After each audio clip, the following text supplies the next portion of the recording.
ជំរាបសួរពុកម៉ែបងប្អូនទាំងអស់គ្នាហ្នឹងហើយថ្ងៃនេះខ្ញុំស្លស្ងោរជ្រក់មាន់ណាបងប្អូន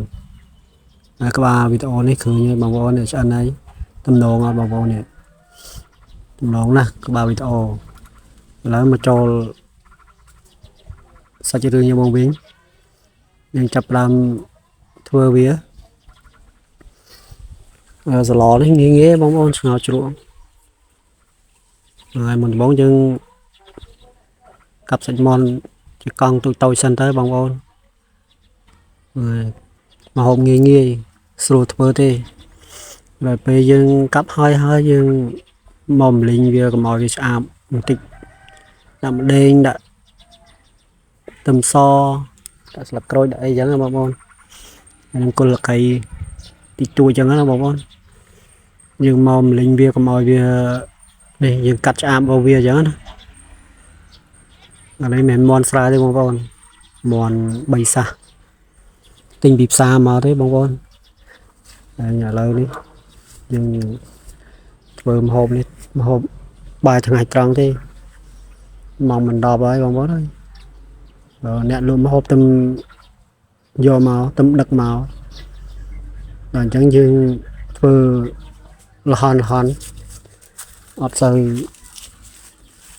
មានរសជាតិណាព្រោះយើងធ្វើលហនហើយក៏យើងធ្វើតាមក្បួនខ្នាតរបស់គេដែរយើងធ្វើតាមលំដាប់ដោយស្ងោរជ្រក់យើងត្រូវដាក់អីយើងមានគ្រឿងសពគ្រប់អស់ហើយតែក៏យើងទៅមកល្មមអញ្ចឹងណាយើងហូបចឹងណាព្រោះវាជ្រុលម៉ោងដែរហើយពេលថ្ងៃហ្នឹងហើយបងប្អូនការងារចុងភៅធ្លាប់ដើរធ្វើម្ហូបការធ្វើអីដែរតិចតួចនេះពេលនេះយើងម្លីងហើយយើងដាក់ទឹកចាក់ទឹកឲ្យបងប្អូនអានេះបើធ្វើញ៉ាំងើក៏កំដងនេះឆ្ងាញ់ហ្នឹងព្រោះញ៉ាំងើគឺត្រូវម្លីងចឹងហ៎បងប្អូនតែនេះខ្ញុំសាកម្លីងមើលព្រោះស្ងោរជ្រក់ខ្ញុំមិនដែលម្លីងទេបងប្អូនហើយតែម្ដងនេះធ្វើម្លីងវាឲ្យកាត់ឆ្អាបតិច